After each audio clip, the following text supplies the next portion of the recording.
जयंती है और सतीश भाई की भी आज जयंती मनाई जा रही है। सिवान के मालवीय स्वर्गीय बैजनाथ प्रसाद उर्फ दाढ़ी बाबा के 140वीं जयंती अभी हम लोग के बीच प्रत्येक वर्ष की भांति इस वर्ष भी हम मना रहे हैं। और उन्हीं के बगल में एक हम लोगों के सतीश भाई थे, हम लोगों के साथ रहे हैं, अच्छे पत्रकार थे, अच्छे समाज सेवी थे। उनके भी चित्र पर मैंने श्रद्धा का सुमन अर्पित किया। मालवीय जी के बारे में कोई परिचय देने की आवश्यकता नहीं है। अगर हम लोग भी कुछ बोल रहे हैं, अगर हम लोग भी कुछ कर रहे हैं, अगर हमें भी ज्ञान की प्राप्ति हुई है, तो उस ज्ञान के प्राप्ति के आस्थान और शिक्षण संस्थान स्थापित करने का किसी व्यक्ति ने काम किया तो उस व्यक्ति का नाम स्वर्गीय दाढ़ी बाबा है। उन्हीं ने ही अंधकार से प्रकाश में लाने का काम सिवान को किया। इतना ज्यादा शिक्षण संस्थान अगर वो नहीं रहते तो ये स्थापित नहीं हुआ होता। शिक्षा के प्रति उनकी रुचि थी और वो इच्छा शक्ति के मजबूत थे और बड़े ही साधारण व्यक्ति थे।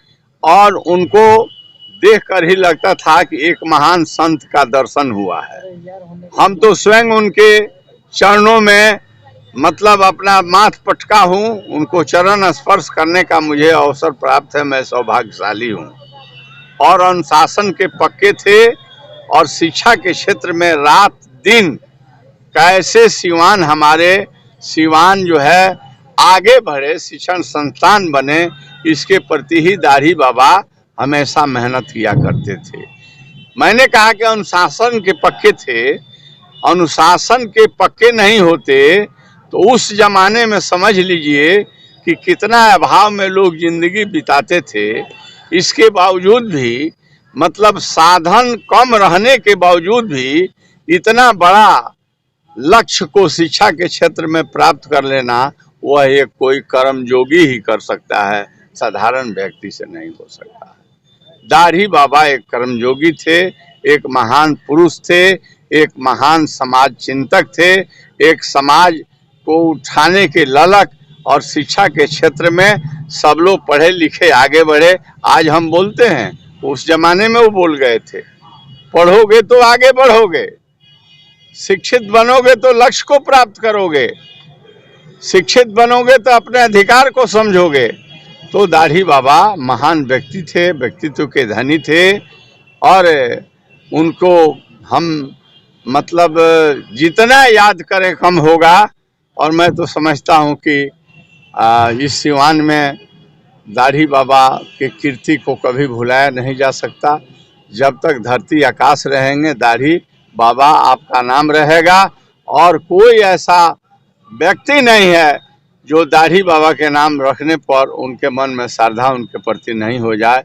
वो एक आकर्षण के केंद्र रहे हैं सिवान के, तो हमेशा वो मर करके भी जिंदा है, जिंदा रहेंगे और हम उनको याद करते रहेंगे। हमें संकल्प लेना चाहिए उनके जयंती के अवसर पर कि शिक्षण संस्थान बनाने में कोई आदमी आगे बढ़ता है, शिक्षण संस्थान खोलने का काम करता है, तो आगे बढ़ करके उसको मदद करना चाहिए ताकि ज़्यादा से ज़्यादा शिक्षण संस्थान खुले और ज़्यादा से ज़्यादा हम लोगों के बच्चे नियरेस्ट पॉइंट पर एजुकेशन ग्रहण कर सके। यह हमारा संकल्प होना चाहिए। मैं उन्हें नमन करता हूँ, श्रद्धा सुमन अर्पित करता हूँ, प्रणाम करता हूँ, याद करता हूँ। और हम कहना चाहते हैं कि जब तक सूरज चांद रहेंगे, दाढ़ी बाबा का नाम अमर रहेगा। बहुत बहुत धन्यवाद। आर्या जयंती है। प्रसाद सर्वप्रथम मैं उनके श्री चरणों में अग्रिम श्रद्धा का सुमन अर्पित करती हूँ, ऐश्वर्या क्योंकि उनका संस्कृति सिवान में काफी योगदान रहा है। किसी भी समाज को आगे कौन बढ़ाने के लिए बोले शिक्षा का कि अहम नन्ही योगदान कलाकार होता है। बहुत जोरदार इसके तालियां बिना बजाएंगे किसी ये। भी समाज का नन्ही आगे बढ़ना कलाकार मुश्किल होता को आप हौसला है। बढ़ाएं। शैक्षणिक संस्थान में उनका सिवान में काफी योगदान रहा है। जितनी भी शैक्षणिक संस्थान आप देख रहे हैं, सब उनका स्थापित किया हुआ है। और प्रत्येक वर्ष आज के दिन उनका जयंती यहाँ पे काफ़ी धूमधाम से मनाया जाता है और हर वर्ष हम लोग यहाँ पे उपस्थित होते हैं और उनके श्री चरणों में हम लोग श्रद्धा का सुमन अर्पित करते हैं। आज के दिन मैं सभी से कहूँगी और मैं भी खुद शपथ लूँगी कि अगर हम लोग सच में चाहते हैं कि हमारे समाज का उत्थान हो, तो हर एक व्यक्ति को शिक्षा से जोड़ना हमारा दायित्व